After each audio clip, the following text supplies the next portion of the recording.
Hello everyone, कैसे हैं आप लोग। आई होप आप लोग अच्छे होंगे।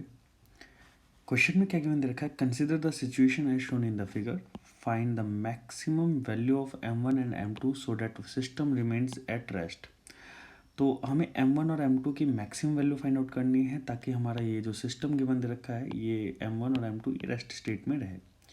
तो चलिए क्वेश्चन को स्टार्ट करते हैं। क्वेश्चन को स्टार्ट करने के लिए सबसे पहले हमें फ्री बॉडी डायग्राम की तरफ अप्रोच करना पड़ेगा और फ्री बॉडी डायग्राम से फिर हम लोग क्वेश्चन को सॉल्व करेंगे। चलिए फ्री बॉडी डायग्राम हम लोग बनाएंगे, बट उससे पहले अगर आप लोगों ने हमारे चैनल को सब्सक्राइब नहीं करा है तो चैनल को जाकर सब्सक्राइब करिएगा और बेल आइकन को प्रेस करना मत भूलिएगा ताकि जो भी लेटेस्ट लेक्चर आ जाए वो सबसे पहले आप लोगों के पास पहुँचे। चलिए वीडियो स्टार्ट करते हैं। तो अब यहाँ पे हम बात कर रहे हैं फ्री बॉडी डायग्राम की। तो यहाँ m1 मास और यहाँ m2 मास है। ये है हमारे पास m1g, इधर लगेगा m1g साइन थीटा, इधर फोर्स लगेगा m1g कॉस थीटा। यहाँ पे एक नॉर्मल फोर्स लगेगा, ये नॉर्मल फोर्स यहाँ लग रहा होगा। अच्छा, अब देखिए यहाँ पे अब देखिए यहाँ पे क्या क्या पॉसिबल कंडीशन हो सकती है। अब यहाँ पे बोला क्या गया है कि maximum value of m1 and m2 so that the system in rest. तो अब यहाँ पे मैक्सिमम वैल्यू पूछी गई, तो यहाँ पे जो फ्रिक्शन लगने वाला है वो कैसा लगने वाला है, फ्रिक्शन लिमिटिंग फ्रिक्शन लगने वाला है, FR1 लिमिटिंग, और यहाँ पे FR2 लिमिटिंग। क्लियर। यहाँ पे एक N फोर्स लगेगा और यहाँ पे एक M2G फोर्स लगेगा नीचे की ओर। क्लियर। अब इस चीज़ को समझते हैं। देखिए अब अगर आप थोड़ा सा ध्यान से देखें तो ये वाला जो फोर्स है m1g साइन थीटा, ये फोर्स इधर लग रहा है और ये वाला फ्रिक्शन फोर्स अपोज कर रहा है, ये वाला फ्रिक्शन फोर्स भी अपोज करेगा। अगर मैं बात करूँ सिस्टम की, तो यहाँ पे ये जो टेंशन और ये टेंशन लगेगा, ये टेंशन इंटरनल फोर्सेस की तरह बिहेव करेंगे और सिस्टम के एक्सेलरेशन में कोई रोल नहीं अदा करेंगे। तो हम क्या कर रहे हैं, पूरे सिस्टम की बात कर रहे हैं और पूरे सिस्टम के लिए हमने पूरा सिस्टम जो है हमने इसको मान लिया, इसको हमने सिस्टम मान लिया। तो अब होगा क्या, m1g sine theta minus FR1 limiting minus FR2 limiting that is equal to mass into acceleration होना चाहिए। बट सिस्टम को रेस्ट पे रहना है, सिस्टम को क्या रहना है, रेस्ट पे रहना है। तो इसकी वैल्यू क्या होनी चाहिए, ये जीरो होनी चाहिए, है ना। मैक्सिमम वैल्यू पूछा गया है तो ये एक्सेलरेशन की वैल्यू क्या हो जाएगी, जीरो हो जाएगी। तो ये वाला फैक्टर जीरो हो जाएगा। तो हम ये कह सकते हैं कि m1g sine theta will be equal to FR1 limiting plus FR2 limiting, ये हम लोग बोलेंगे। बट देखिए अगर आप वैसे भी कह सकते हैं, ये तो हमने एक्सेलरेशन की मैक्सिमम वैल्यू के लिए बात कर ली कि m1 की वैल्यू मैक्सिमम क्या होगी ताकि ये ब्लॉक मूव करने लग जाए, है ना। इस तरीके से हमने बात कर ली।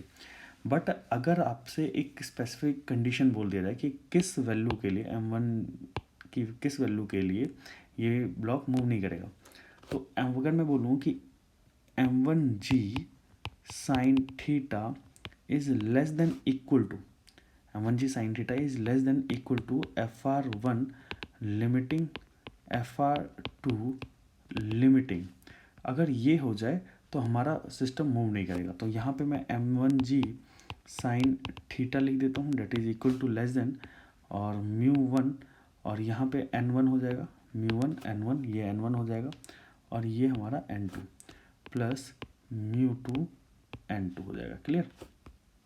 अब ये हमारा m1g sine theta that is less than μ1 n1 की वैल्यू अगर आप ध्यान से देखें तो यहाँ पे m1g cos थीटा हो जाएगा, m1g cos थीटा, μ2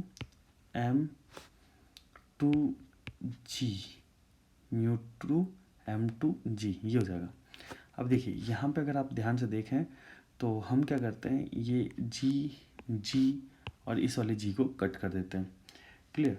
तो अब यहाँ पे हम क्या करेंगे, देखिए अगर आप थोड़ा सा ध्यान से देखें यहाँ पे, तो ये वाला म्यू और ये वाला म्यू दोनों कैसा है, इक्वल है। तो मैं यहाँ पे लिख सकता हूँ because μ1 equal to μ2 equal to mu, तो यहाँ से मैं म्यू कॉमन ले लेता हूँ, अंदर क्या बचेगा, m1 cos theta plus m2, यही बचेगा।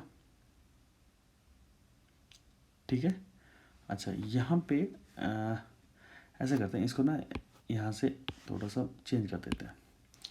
m1 साइन थीटा और यहाँ पे μ1 m1 cos theta plus μ2 m2, है ना। तो अब यहाँ पे देखिए हम क्या करते हैं कि इस वाली टर्म को इधर लेके आएंगे। तो हम इस तरफ लेके आएंगे तो क्या हो जाएगा, μ1 m1 cos theta plus m1 sin theta that is less than μ2 m2, है ना। तो यहाँ से अगर आप इन दोनों इक्वेशन में से कॉमन लोगे तो क्या कॉमन ले सकते हैं, m1 कॉमन ले लीजिए, m1 कॉमन ले लीजिए, और कुछ बच रहा है यहाँ पे। m1 कॉमन लेने पे क्या बचता है, mu cos theta plus sine theta. Mu इसलिए लिखा क्योंकि μ1 और μ2 की वैल्यू इक्वल है, तो μ1 यहाँ पे लिखना था, ये μ1 है तो म्यू लिख दिया यहाँ पे, ठीक है ना। और that is equal to less than μ2 m2, clear. अब देखिए हमें क्या निकालना है, m1 date is less than μ2 की वैल्यू मैं क्या लिख देता हूँ यहाँ पे, एन म्यू लिख देता हूँ, क्लियर। तो यहाँ आ जाएगा mu divided by mu cos theta plus sine theta. इसको मैं थोड़ा सा, यहाँ आ जाएगा mu cos theta plus sine theta, ठीक। अब देखिए यहाँ पे ये जो m2 था ये मैं इधर से इधर ले आया, तो यहाँ पे क्या आ जाएगा m1 डिवाइडेड बाय m2, तो ये हमारा m1 बाय m2 बन जाएगा, ठीक है। फॉर रेस्ट यहाँ पर मैं लिख देता हूँ, for system will be in rest so it will satisfy the condition. जो हमने नीचे कंडीशन लिखी है वो कंडीशन को सेटिस्फाई करेगा। कौन सी कंडीशन को, इस वाली कंडीशन को सेटिस्फाई करेगा, ठीक है ना। तो अब यहाँ पे m1 और m2 की मैक्सिमम वैल्यू कितनी हो जाएगी, m1 बाय m2 की मैक्सिमम वैल्यू जो हो जाएगी वो हो जाएगी mu divided by mu cos theta. Maximum value तो यहाँ पे इक्वल टू आ जाएगा, ठीक है। Maximum value mu cos theta plus sine theta, ये हमारे पास मैक्सिमम वैल्यू आ जाएगी, क्लियर। अच्छा, ये मैक्सिमम वैल्यू आ गई हमारे पास, तो अब आगे क्या करेंगे। अगर ये मैक्सिमम वैल्यू आ गई हमारे पास, अगर ये हमारे पास मैक्सिमम वैल्यू आ गई, कुछ मिस्टेक हुई है क्या, हाँ ये मिस्टेक हुई है ना, ये वाली टर्म इधर से इधर आई तो माइनस का होगा ना, तो माइनस का होगा तो यहाँ पे ये वाला टर्म माइनस का होगा, यहाँ ये वाला टर्म माइनस का होगा, और यहाँ पे ये वाला टर्म माइनस का हो जाएगा। इन दोनों टर्म को मैं थोड़ा सा मॉडिफाई कर देता हूँ ना,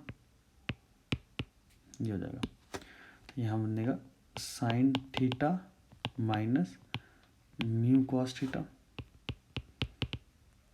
माइनस म्यू कॉस थीटा, तो ये हमारे पास मैक्सिमम वैल्यू आ जाएगी, ठीक है। अब आप लोगों से नेक्स्ट पार्ट में क्या बोला गया है, नेक्स्ट पार्ट में बोला गया है कि क्या होगा, यहाँ पे बोला गया कि what will happen if tan theta is less then mu. तो क्या होगा उस चीज़ के बारे में डिस्कशन कर लेते हैं। देखिए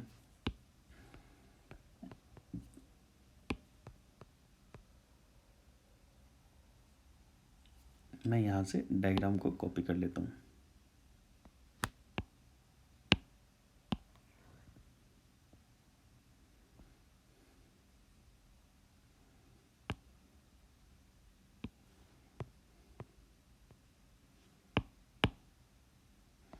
ये हमने कॉपी कर लिया, ठीक है ना। अब यहाँ देखिए समझिएगा, अब ये तो रब हो नहीं रहा, चलिए मैं इस डायग्राम को बना लेता हूँ, ठीक है ना। तो यहाँ पे क्या होगा, ये हमने मान लिया हॉरिजॉन्टल सरफेस, ये हमारा इंक्लाइंड प्लेन, और ये हमने मान लिया थीटा एंगल, ठीक है ना।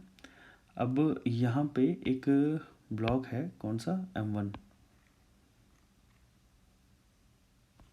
यहाँ पे ब्लॉक है m1, यहाँ पे ब्लॉक है m2,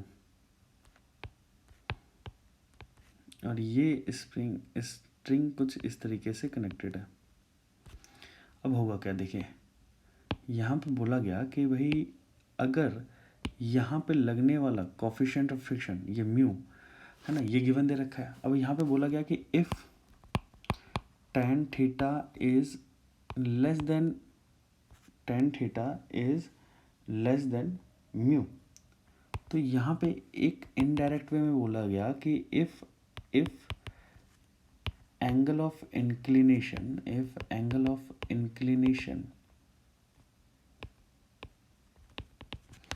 is less than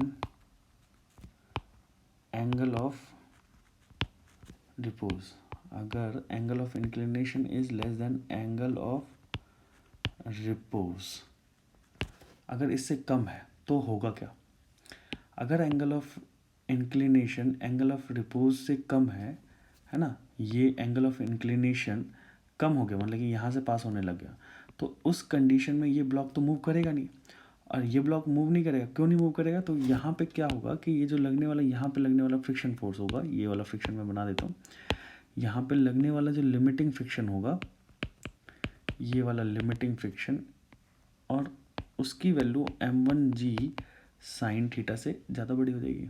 ठीक है, F R limiting if angle of inclination is less than angle of repose, then F R limiting is greater than m1g sine theta. और जब ये ऐसा होगा तो इस ब्लॉक के पास मूव करने की डायरेक्शन मूव ही नहीं करेगा, देन m1 ब्लॉक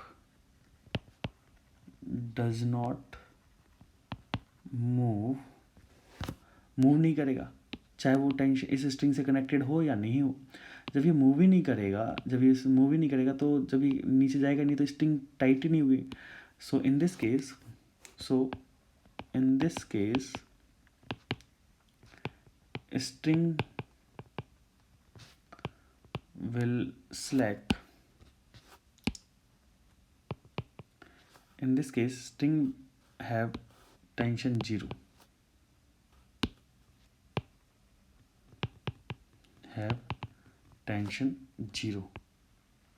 तो स्ट्रिंग जब 0 टेंशन होगा, ब्लॉक के पास टेंडेंसी, ये ब्लॉक नीचे मूव नहीं करेगा क्योंकि एफ आर लिमिटिंग को क्रॉस कर अगर ओवरकम करेगा तभी तो यहाँ पे टेंशन आएगा। तो अब यहाँ पे एम जी साइन थीटा ज़्यादा है नहीं, m1g साइन थीटा की वैल्यू एफ आर लिमिटिंग से कम रह जाएगी, तो यहाँ पे टेंशन 0 हो जाएगा और ये पूरा सिस्टम मूव नहीं करेगा। तो मैं लिख सकता हूँ then the system will not slide for any value of m1 by m2 if theta is less than tan inverse mu. अगर ऐसा होता है तो आई होप आप लोगों को ये पॉइंट समझ में आया होगा। ऐसे वीडियो लेक्चर्स देखने के लिए हमारे चैनल को जरूर सब्सक्राइब करिएगा और बेल आइकन को प्रेस करना मत भूलिएगा ताकि जो भी लेटेस्ट लेक्चर